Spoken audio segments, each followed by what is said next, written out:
My name is Lily, and I was 21 when my world collapsed.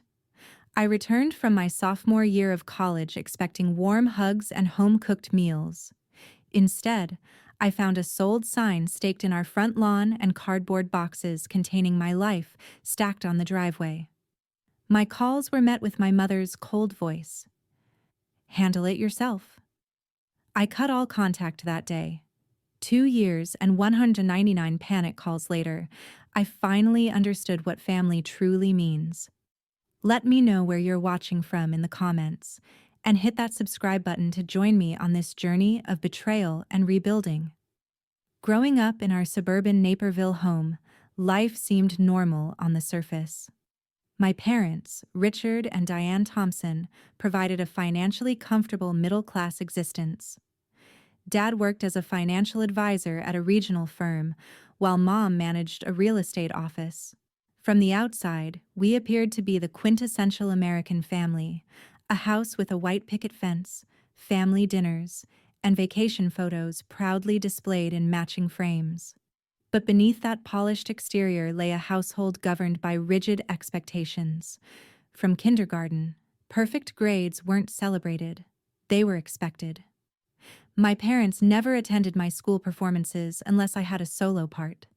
Second place in the science fair earned me a lecture about trying harder next time, rather than congratulations. Every achievement was merely a stepping stone to the next expectation. Physical affection became increasingly rare as I grew older. By middle school, hugs had been replaced with approving nods. Conversations revolved around academic performance and college preparation rather than my thoughts, feelings, or dreams. The emotional gap between us widened into a canyon I didn't know how to cross. Despite this emotional distance, I excelled academically, earning straight A's throughout high school. I was president of the debate team and editor of the school newspaper. Each accomplishment was carefully chosen to build the perfect college application. The day I received my full scholarship to Belmont University for architecture was the last time I saw genuine pride in my parents' eyes. Architecture wasn't a random choice. I'd been sketching building design since I was 8, imagining spaces where people would feel safe, comfortable, and connected.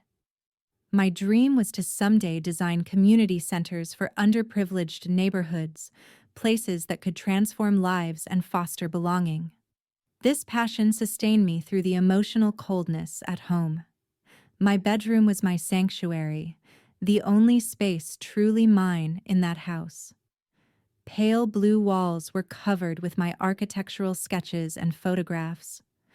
Bookshelves were crammed with architecture books I'd saved for years to buy. A special corner shelf held treasures from my grandmother before she passed when I was 11. Her vintage camera, a hand-knitted blanket, and a jewelry box containing the only family heirlooms I possessed.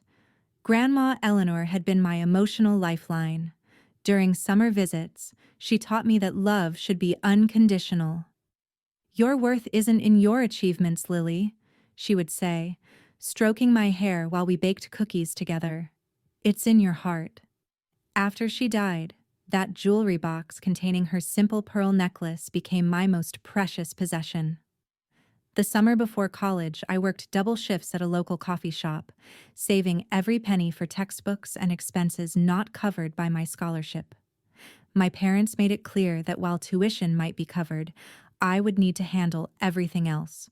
Building independence, they called it. I was both terrified and exhilarated about leaving home. My first year at Belmont University felt like breathing freely for the first time. My roommate, Sophia, an international student from Brazil studying journalism, became my first true friend. She introduced me to Ethan, a computer science major with a wicked sense of humor who lived down the hall.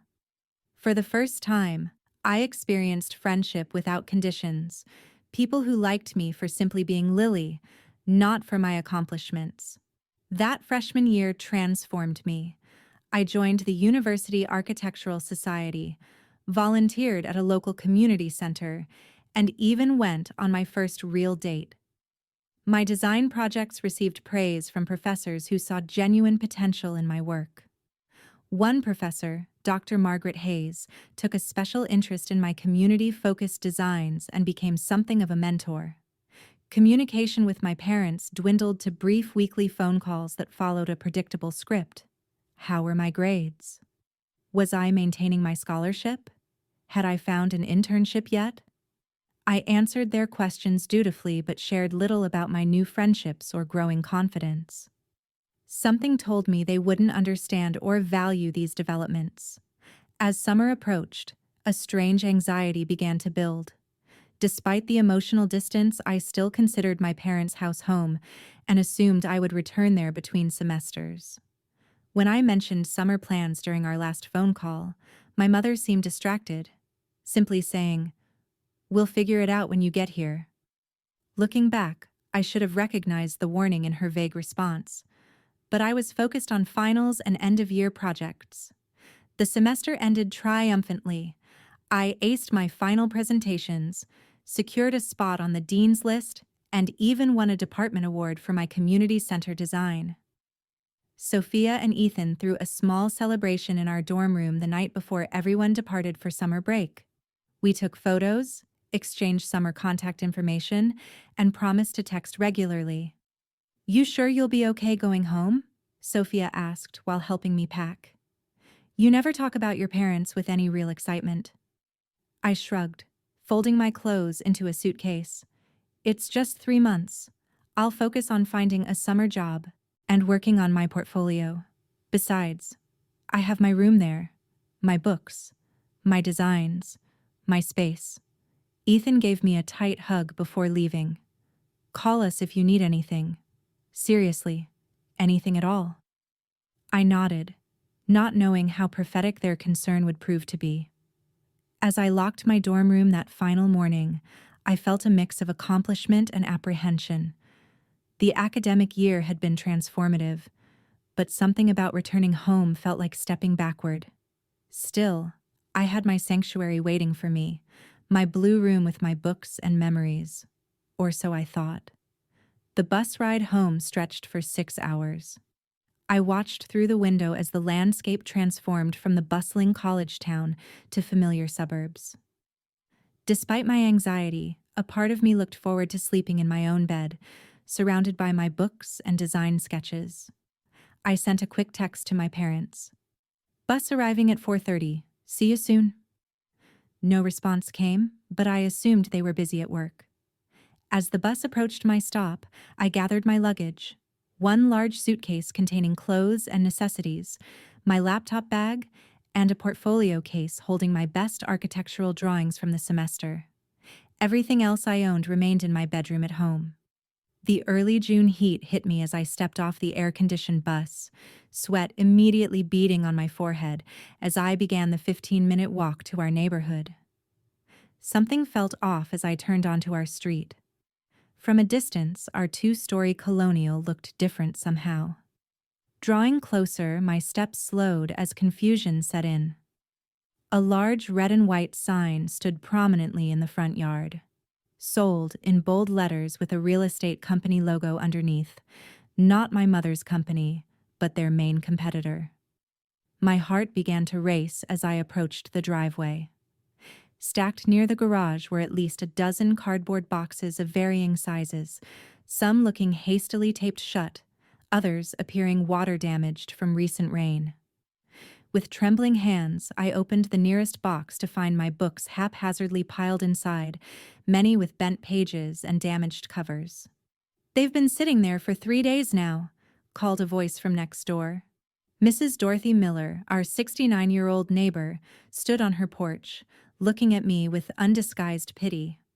"I tried calling your parents when they started putting your things out, but they said you were aware of the situation. Were you not told, dear?" I couldn't respond, shock rendering me speechless as I frantically pulled out my phone. My mother's number rang 4 times before connecting. "Hello, Lillian." Her voice carried the same professionally detached tone she used with difficult clients. "Mom, what's happening?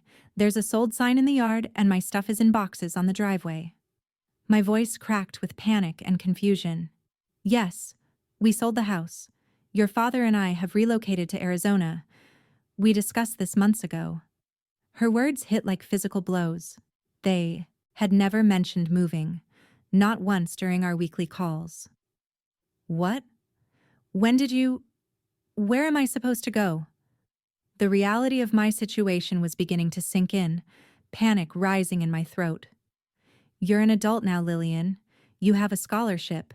You need to handle your own arrangements. The clinical detachment in her voice was worse than any anger would have been. But all my things, my books, Grandma's jewelry box. Where am I supposed to live for the summer? My dorm is closed. Tears streamed down my face as I paced beside the boxes, drawing concerned glances from passing neighbors. We kept what was important. The rest is there for you to sort through. You should be thankful we didn't just donate everything. This is part of growing up. My mother's voice held no sympathy, no recognition of the cruelty of their actions. Growing up, you threw me out without warning. You didn't even tell me you were moving. I was shouting now, not caring who heard. Handle it, Lillian. You've always prided yourself on your independence. Now's your chance to prove it. The line went dead before I could respond. I stood frozen, phone still pressed to my ear, unable to process what had just happened. The perfect academic year I'd completed, all my achievements, meant nothing in that moment. I was homeless with no warning and no preparation. Mrs. Dorothy approached cautiously, concern etched on her weathered face. Lily, dear, is everything all right? The kindness in her voice broke the dam. I collapsed onto the nearest box, sobbing uncontrollably as I tried to explain between gasps what little I understood of my situation. Mrs. Dorothy listened, her expression shifting from concern to outrage. You'll stay with me tonight, she declared firmly. We'll figure something out tomorrow, but you're not sleeping on the street. Richard and Diane should be ashamed of themselves. That evening, I systematically went through each box, creating an inventory of what remained of my possessions. Much was missing. My grandmother's jewelry box was nowhere to be found, nor were my architectural reference books, the expensive ones I'd saved for years to purchase. My winter clothes were absent, as were most of my shoes. What remained seemed randomly chosen, as though they'd packed in haste without concern for what I might need. I tried calling my father next, hoping for some explanation or apology. His phone went straight to voicemail. I tried my mother again, but she didn't answer. With shaking hands, I sent a text message. How could you do this to me? Where is Grandma's jewelry box? Where are my winter clothes and architecture books? The response came an hour later.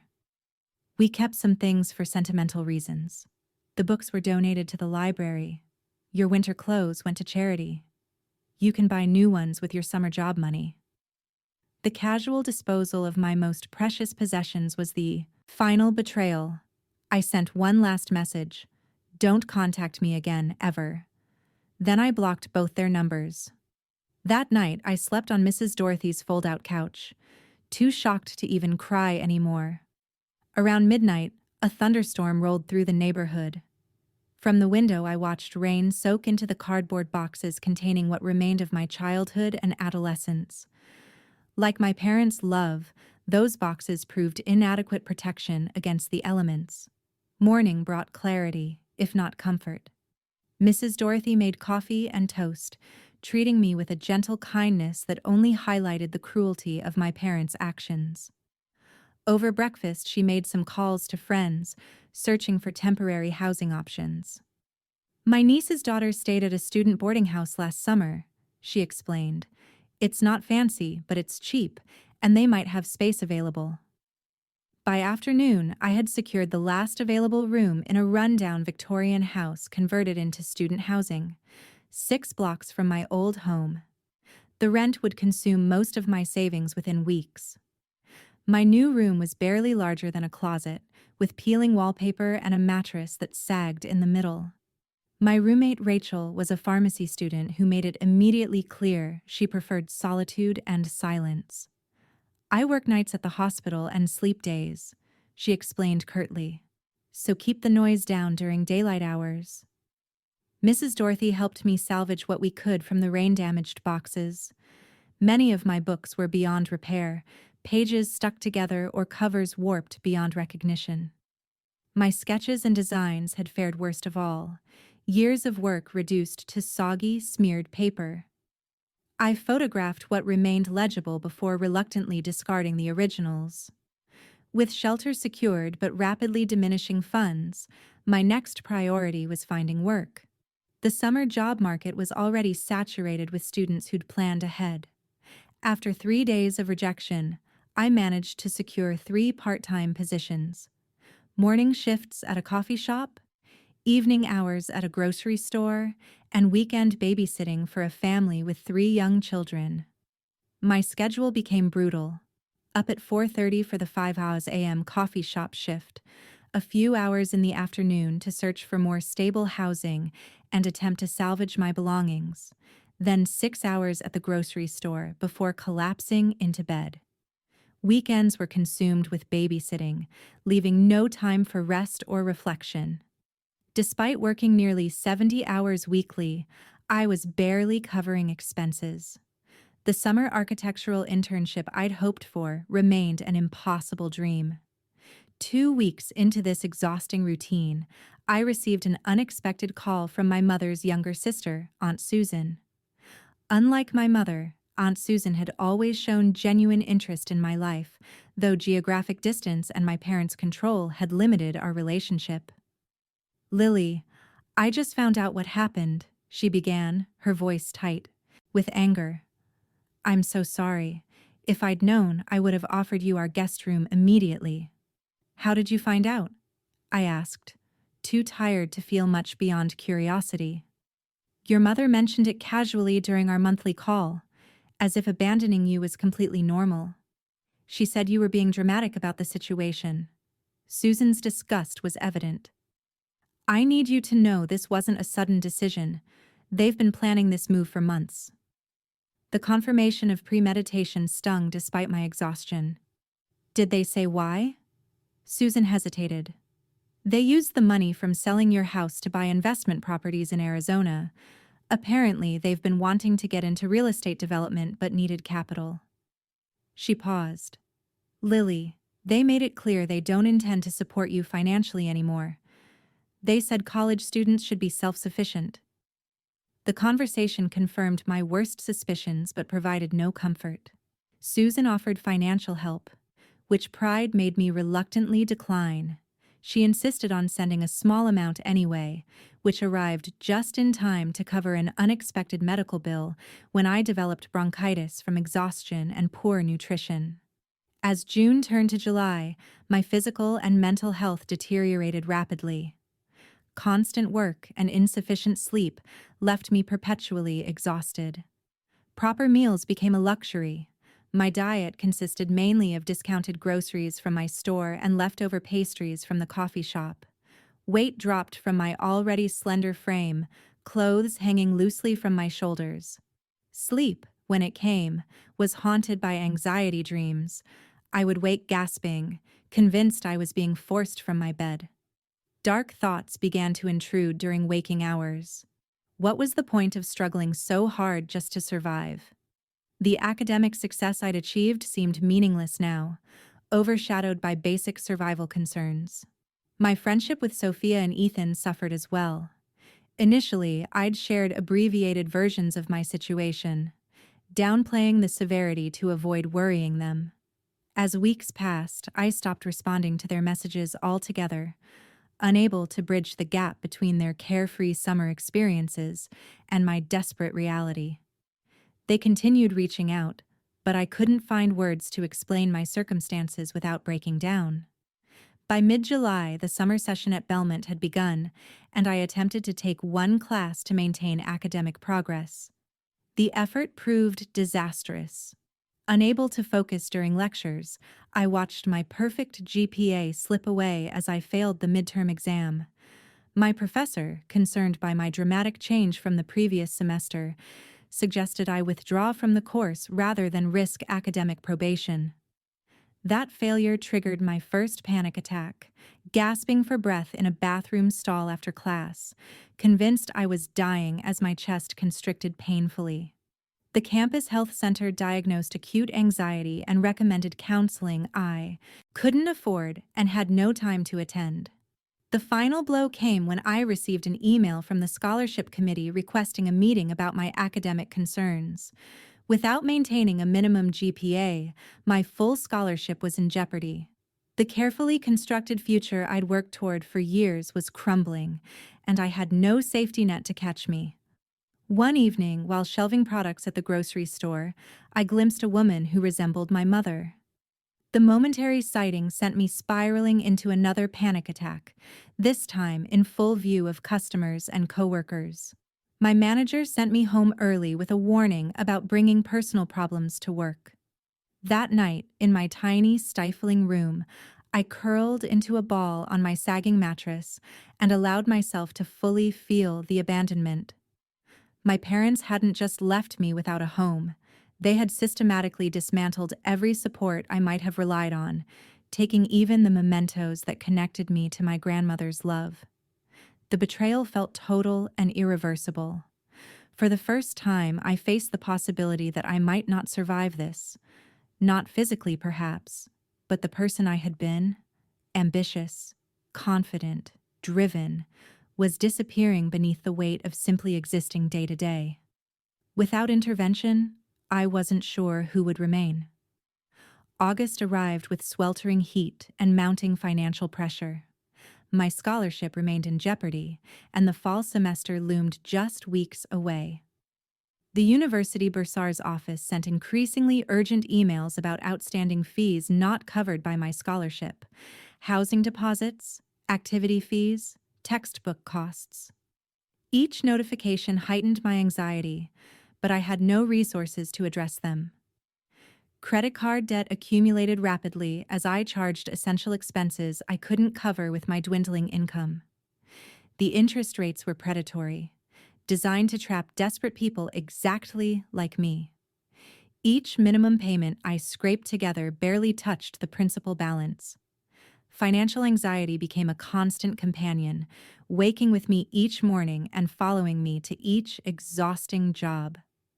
My living situation deteriorated further when Rachel announced she was moving in with her boyfriend, leaving me responsible for the full rent or finding a new roommate immediately. No one responded to my hastily posted advertisements. The landlord, unsympathetic to my situation, gave me 10 days to either pay the full amount or vacate. In desperation, I attempted one final conversation with my parents. After weeks of silence, I unblocked their numbers and called my father first, hoping he might show more compassion than my mother had. "Lillian," his voice was stiff, formal. "I assume you're calling about money?" "Dad, I'm about to lose my scholarship and my housing. I can't work any more hours than I already am. I need help." Swallowing my pride felt like choking on glass, but I had no alternatives. "Your mother and I discussed this. We believe you're experiencing necessary growing pains. Real life isn't handed to you. You have to earn your way." He sounded as if he was reciting from a parenting book, detached from the reality of my circumstances. "Growing pains? I'm working 3 jobs and can barely feed myself. You left me homeless without warning." My voice rose with each word, anger temporarily overcoming exhaustion. "That attitude is exactly the problem. You've always had an inflated sense of entitlement. We provided for you for 18 years. Other parents don't support their children through college at all. You didn't just stop supporting me, you actively sabotaged me. You threw away my possessions, stole family heirlooms that weren't even yours to take, and didn't even have the decency to warn me I wouldn't have a home to return to." His voice hardened. "Those heirlooms belong to our family, not just to you. Your grandmother would have wanted us to have them too. As for warning you, perhaps if you'd called more often during the semester instead of getting caught up in your college life, you would have known our plans." The breathtaking unfairness of his statement stunned me into momentary silence. They had deliberately withheld information about selling our home, then blamed me for not somehow intuiting their plans. "You're ungrateful, Lillian. We gave you everything, and now you're acting like a victim because we expect adult behavior from you." Something inside me shattered with those words, the last remnant of hope that my parents might acknowledge their cruelty or offer even minimal assistance.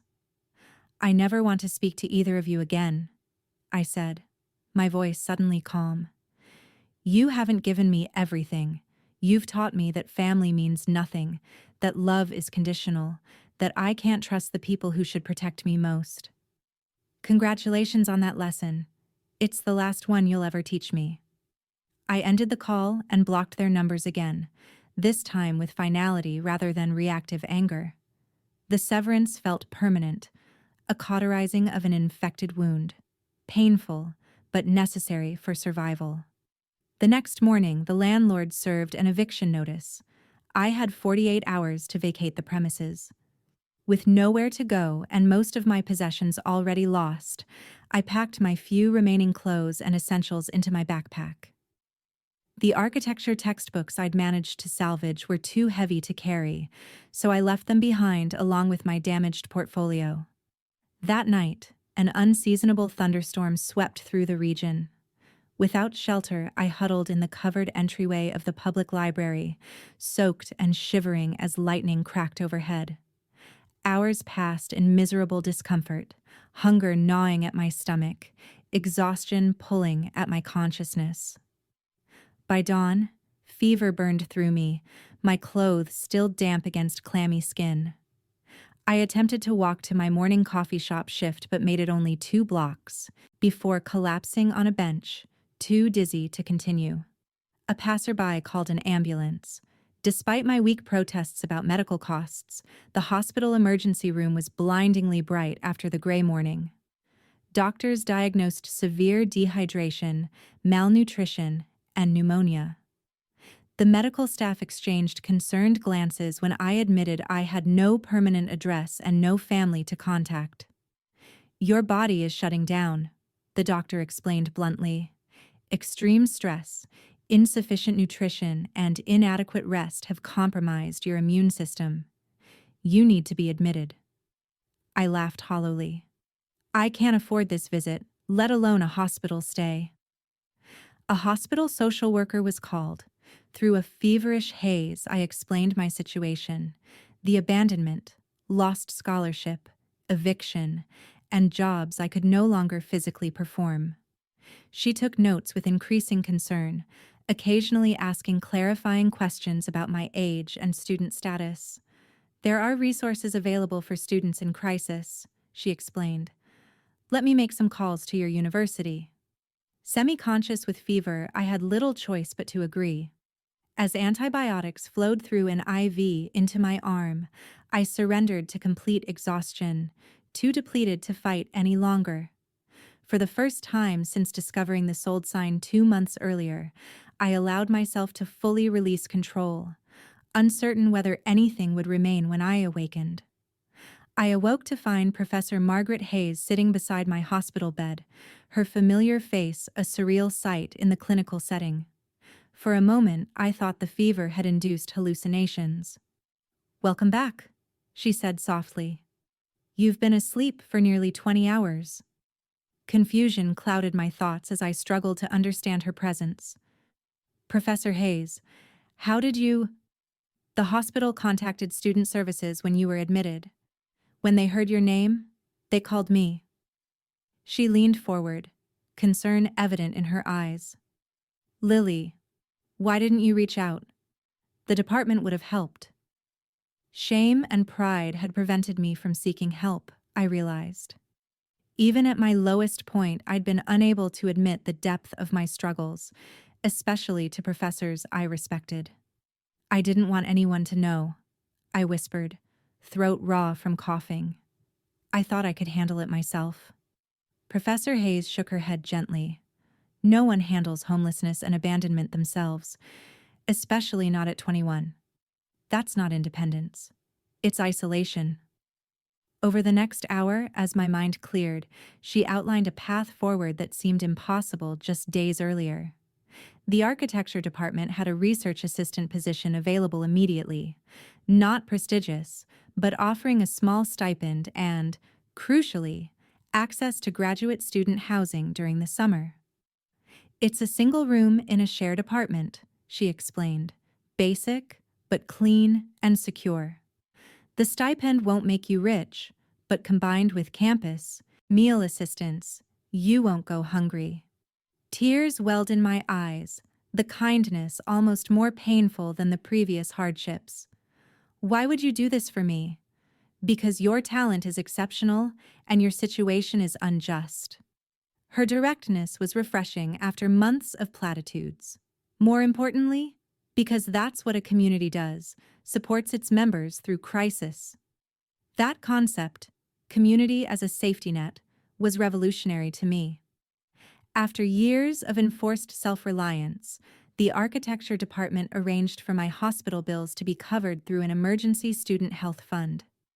The financial aid office helped restructure my scholarship, allowing a probationary semester to restore my GPA without losing funding. Physical recovery came gradually.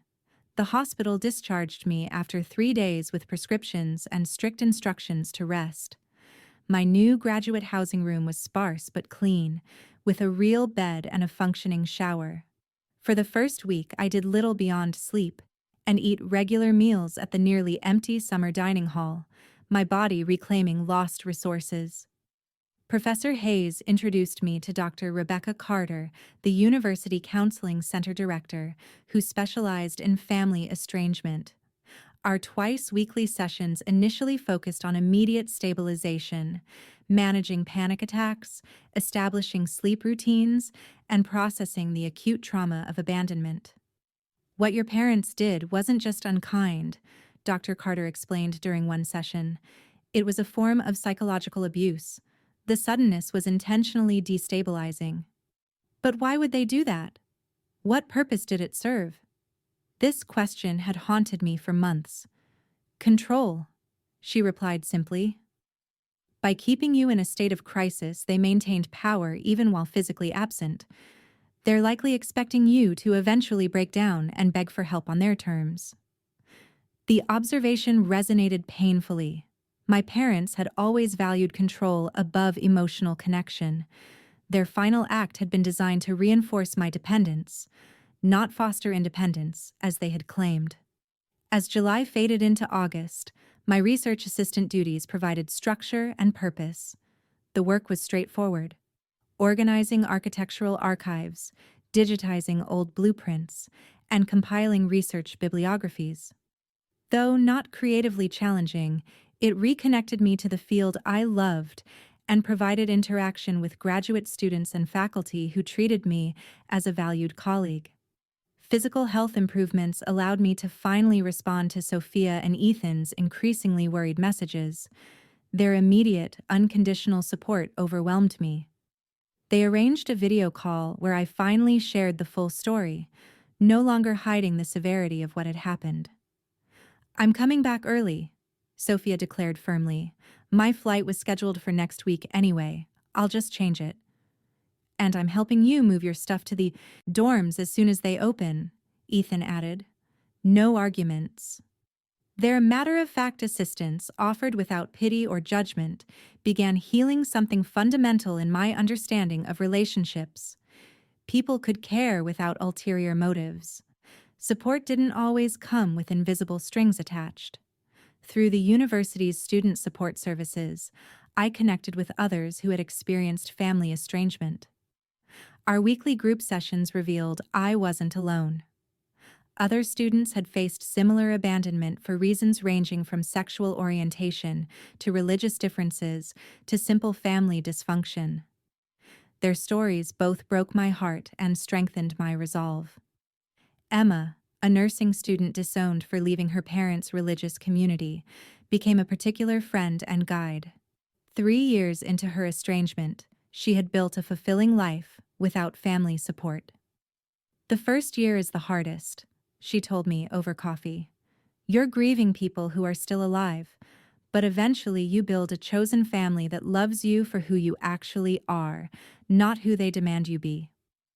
This concept of chosen family became my focus as summer ended and the fall semester approached. With stable housing secured in the reopened dormitories and my scholarship provisionally reinstated, I could finally look beyond immediate survival. Professor Hayes helped me develop a more manageable course load for the fall, emphasizing quality over quantity to rebuild my academic standing. My first architecture project of the semester became deeply personal, designing transitional housing for young adults experiencing housing insecurity. Design from your lived experience, Professor Hayes encouraged. What would have made a difference for you this summer? The resulting project, a modular community with shared resources, private sleeping spaces, and built-in support services, received the highest marks of my academic career. More importantly, it reconnected me to the purpose that had initially drawn me to architecture, creating spaces that foster security and belonging. By mid-semester, I had re-established daily routines, rebuilt friendships, and reconnected with my academic goals. The panic attacks diminished, though occasional nightmares persisted. My single-minded focus on survival expanded to include small pleasures again, sketching for enjoyment, not just assignments, movie nights with friends, even occasional laughter. Dr. Carter helped me understand that recovery wasn't linear. Some days still brought overwhelming grief for the family relationship I had lost, not the actual relationship, which had been conditional and controlling, but the idealized family I had always longed for. Accepting that my parents would never be those people was an ongoing process, measured in small victories rather than complete resolution. Healing doesn't mean forgetting, or even necessarily forgiving, she explained. It means the pain no longer controls your daily choices. It means building a life where that relationship status doesn't define your worth. Gradually, painfully, I began constructing that life. One independent decision, one healthy relationship, one academic achievement at a time. The 2 years following that traumatic summer transformed me in ways I could never have anticipated. External changes were easily measurable. I graduated with honors despite that difficult semester, secured a position with Horizon Architectural Group specializing in community-focused design, and rented my first real apartment in Franklin, a converted warehouse downtown. My portfolio expanded with meaningful projects, including a youth center for an underserved neighborhood that won recognition from the City Planning Commission. The internal changes proved more profound. Independence, once forced upon me as punishment, became a source of quiet pride. Each rent payment made with my own earnings, each professional challenge navigated successfully, each holiday celebrated with chosen family rather than biological relatives built confidence that couldn't be undermined by my parents' absence. My apartment, though small, became the sanctuary I'd once sought in my childhood bedroom. Industrial windows flooded the space with natural light, illuminating walls covered with architectural drawings and photographs of meaningful moments. Graduation with Sophia and Ethan flanking me in cap and gown, the ribbon-cutting ceremony for the youth center, weekend hiking trips with my expanding circle of friends. Each image represented connection freely given, not contingent on performance or compliance. Financial stability came gradually. Entry-level architectural work paid modestly, but careful budgeting allowed small luxuries after basic needs were met. I developed systems for everything: emergency savings, retirement contributions, insurance coverage, creating the security my parents had abruptly removed. The process was tedious but empowering, each financial decision strengthening my self-reliance. Romance entered my life unexpectedly through a community garden project where I volunteered monthly. Nathan, an environmental engineer with a passion for sustainable urban spaces, approached me with questions about incorporating garden structures into apartment complexes. Our professional conversation evolved into coffee, then dinner, then a relationship built on mutual respect and transparent communication. "Tell me about your family," he asked during our third date. "I don't have contact with my biological family," I replied simply, waiting for the awkward questions that usually followed such statements. Instead, he nodded thoughtfully. "Family is who shows up for you, not just who shares your DNA. I'd like to hear that story whenever you're ready to share it, but no pressure." His response reflected the emotional intelligence that would later make him an invaluable partner. When I eventually shared the full story of abandonment, he listened without judgment, asked thoughtful questions, and never pushed for reconciliation when I expressed contentment with my estrangement. "Some broken things shouldn't be glued back together," he observed. "Sometimes the breaking creates space for something healthier to grow." As my professional reputation grew, so did my financial security. The promotion to junior project manager came with a substantial salary increase, allowing me to finally address the lingering debt from that desperate summer. Each paid-off credit card represented another link in the chain of dependence severed. By the second anniversary of the day I found my belongings in rain-soaked boxes, I was debt-free with growing savings and a clear career trajectory. That milestone date passed without acknowledgement until Nathan mentioned it casually over dinner. "It's been exactly 2 years today, hasn't it?" I paused, fork midair. "How did you remember that?" "It's important to you, even if you don't mark it officially." He squeezed my hand gently. "I'm proud of you. You know, most people wouldn't have rebuilt so completely from that starting point." His recognition triggered unexpected emotion. I had been so focused on moving forward that I'd rarely acknowledged the distance already traveled. 2 years earlier, I had been hospitalized, homeless, and hopeless. Now I stood on solid ground, entirely of my own creation. The next morning, my phone displayed a notification I initially didn't comprehend. 199 missed calls from the same number over the past 2 years. My mother's number, still blocked but persistently attempting contact. Each call had gone directly to voicemail without alerting me, the count silently increasing while I rebuilt my life. Curiosity overcame caution. I logged into my voicemail system and discovered dozens of messages, beginning with angry demands shortly after I blocked their numbers, evolving into increasingly desperate pleas. The most recent, from just days earlier, contained something I'd never heard in my mother's voice before. Genuine fear. "Lillian, please, your father's had a stroke. We need you to call us. Things are difficult here. Please." The weakness in her voice, so different from her usual controlled tone, gave me pause. A quick internet search confirmed the truth. My father had indeed suffered a major stroke 3 weeks earlier.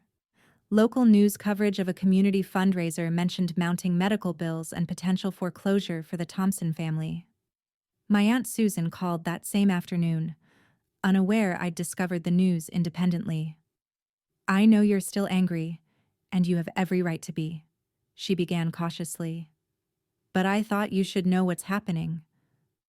The story she shared revealed how dramatically my parents' circumstances had changed. Their Arizona real estate investments had failed, catastrophically during an economic downturn. Properties purchased at inflated prices now stood vacant and unsellable, draining their savings through mortgage payments and property taxes. "They lost almost everything even before Richard's stroke," Susan explained. "Diane had to return to real estate sales, but the market there is oversaturated. They were already struggling, and now with medical bills." "Why are you telling me this?" I asked, genuinely uncertain what response she expected. "I'm not suggesting you should help them financially," she clarified quickly. "God knows they don't deserve that after what they did. I just thought maybe this changes how you feel about communication. Diane seems genuinely remorseful. though that might be situational rather than genuine growth. The information created complicated emotions I hadn't anticipated. Not satisfaction at their misfortune. I wasn't wired for schadenfreude, but confusion about my own responsibilities in this new dynamic. The parents who had abandoned me now faced abandonment by the financial system they had prioritized over family bonds. That evening, I discussed the situation with Nathan and my closest friends during our weekly dinner gathering. Their perspectives varied but shared a common thread. This decision belonged entirely to me, with no right answer dictated by social obligation or conventional morality. Would contact help your healing or hinder it? Sophia asked practically. That's the only question that matters. Ethan was more direct. They're essentially strangers who once caused you significant harm. Would you rush to help strangers who hurt you just because they're now suffering? Dr. Carter, during our now monthly check-in session, provided the most clarifying framework. Consider what you need from any potential contact. Not what they need. What you need. Closure, acknowledgement of harm. Nothing at all. Your needs are valid regardless of their current circumstances. After days of reflection, I realized I did want something. Not reconciliation, but resolution. The opportunity to speak my truth directly without the desperate circumstances that had colored our last interaction, to look them in the eyes as the successful adult I had become, despite, not because of, their actions. With that clarity, I made a decision that would shape the next phase of my journey, one based on my needs rather than their expectations or conventional family obligations. The Arizona airport buzzed with vacation energy, families reuniting, tourists heading to deserts and resorts, all existing in stark contrast to my solemn purpose. I had chosen to fly rather than drive, limiting my time in the state to exactly 48 hours, enough to accomplish what I needed without unnecessary extended contact. The rental car's navigation guided me through unfamiliar streets to a modest medical rehabilitation facility on the outskirts of Tucson. Nothing about the nondescript building suggested the significance of what waited inside. My first face-to-face encounter with my parents in over 2 years. My mother sat alone in the waiting area, her appearance shocking in its transformation. The perfectly coiffed, immaculately dressed real estate professional had been replaced by someone who looked a decade older than her actual age. Gray roots showed beneath poorly maintained hair dye, and her clothes hung loosely on a frame that had lost considerable weight. She didn't notice me immediately, giving me moments to compose myself before approaching. "Diane?" I said formally, using her first name deliberately. Her head snapped up, eyes widening in disbelief. "Lillian, you came." She half rose, arms extending for an embrace I didn't reciprocate.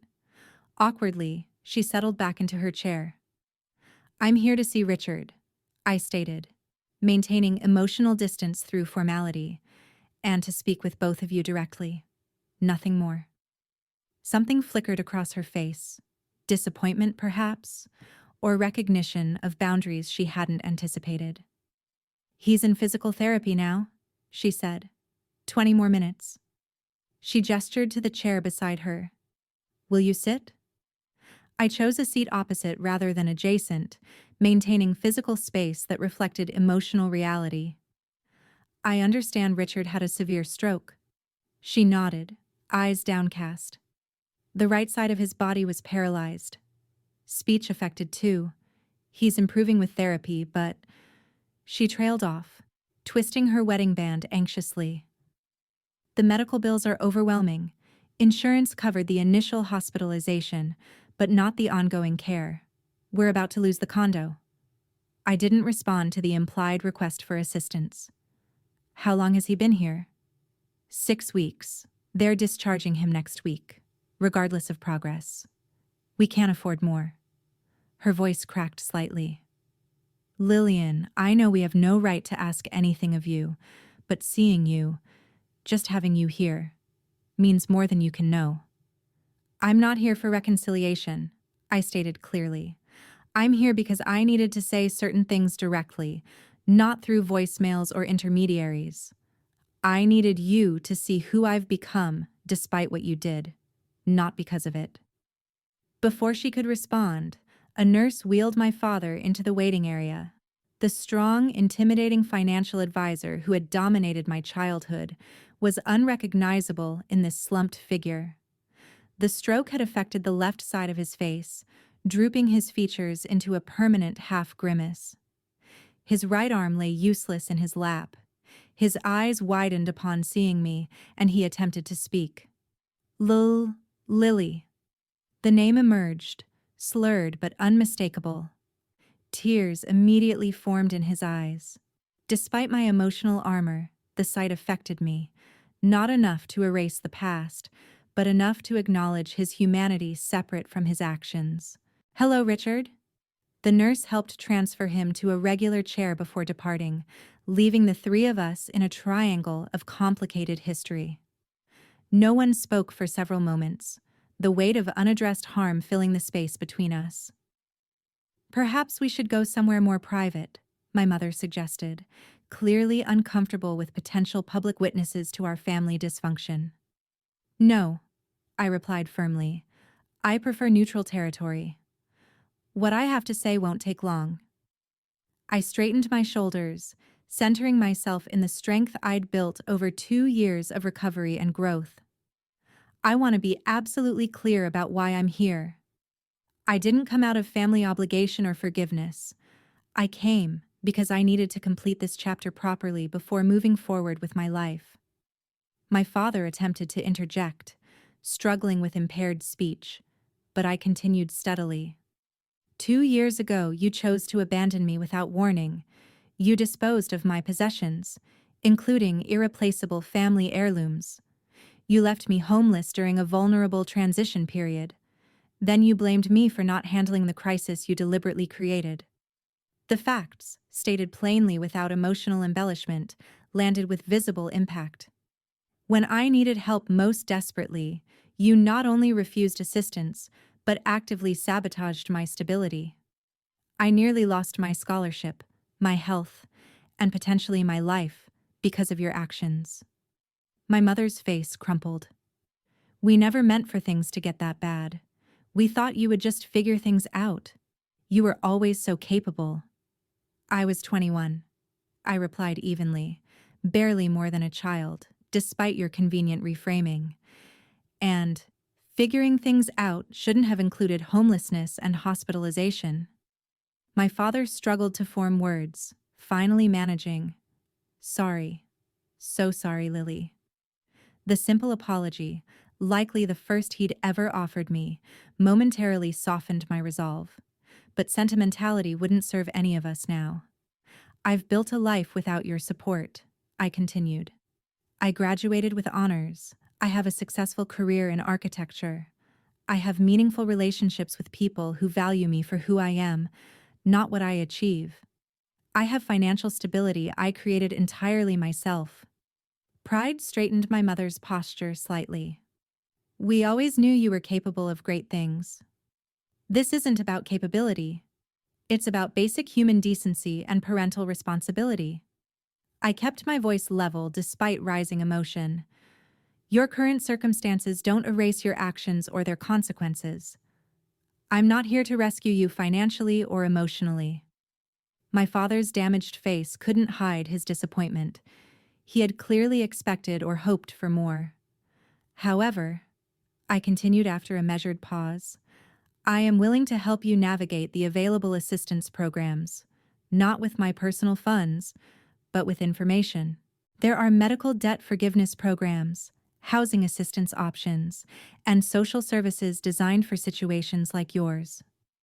Relief visibly washed over my mother's face, quickly replaced by confusion when I added, "This assistance comes with boundaries. I will provide information and limited guidance. I will not provide financial support. I will not pretend we are a normal family. I will not subject myself to further manipulation or guilt." "That's fair," my mother acknowledged quietly. "More than fair.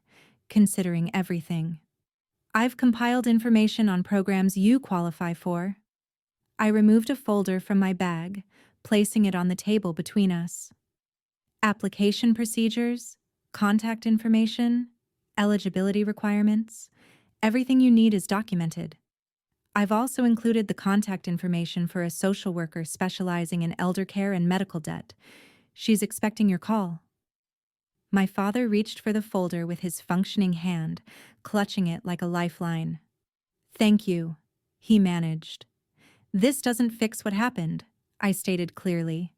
It doesn't restore trust or create a typical parent-child relationship. I'm doing this because I've healed enough that helping doesn't harm me further, not because you deserve assistance. My mother nodded, tears streaming unchecked down her face. We destroyed something precious. I see that now. Your father sees it too. Yes, you did, I agreed simply. Some things, once broken, can't be repaired to their original state. Our relationship is one of those things. I'm not seeking revenge or punishment. I'm establishing truth as the foundation for whatever limited contact might exist moving forward. We spoke for another hour, establishing clear parameters for potential future communication. No financial entanglements, limited personal information sharing, communication primarily through email rather than emotional phone calls, no expectations of holiday visits or typical family behaviors, acknowledgement of harm rather than convenient forgetting. As I prepared to leave, my father gestured urgently for my attention. With visible effort, he formed the clearest sentence since our reunion. Proud of you, not for helping, for surviving us. The statement, perhaps the most honest he'd ever offered, acknowledged the fundamental truth of our relationship. Their parenting hadn't prepared me for success. It had been something to overcome, rather than build upon. I nodded once, accepting the admission without softening my boundaries. I'll check in via email next week about the assistance applications. Nothing more for now. The drive back to my hotel brought unexpected peace rather than the emotional turmoil I'd anticipated. I had faced my greatest fear, confronting the people who had inflicted profound harm, and emerged intact. Their power over my emotional well-being had dissipated, not through forgiveness, but through my own growth and clarified boundaries. Back in my normal life the following week, I shared the experience with my chosen family during dinner at Nathan's apartment. Their supportive questions and observations helped process the complex emotions the encounter had generated. "Do you regret going?" Sophia asked, passing a bowl of pasta across the table. "No," I replied thoughtfully. "It confirmed what I've been working toward in therapy. They can't hurt me anymore unless I allow it.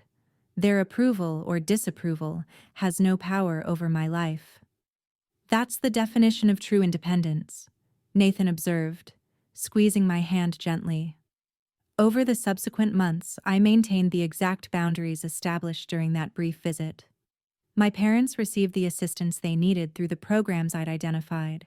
Our limited email communication remained focused and practical rather than emotional. Neither reconciliation nor complete estrangement, but a carefully managed middle ground that protected my well-being while acknowledging our shared history. The experience solidified the most profound lesson of my journey. Family is defined by behavior, not biology.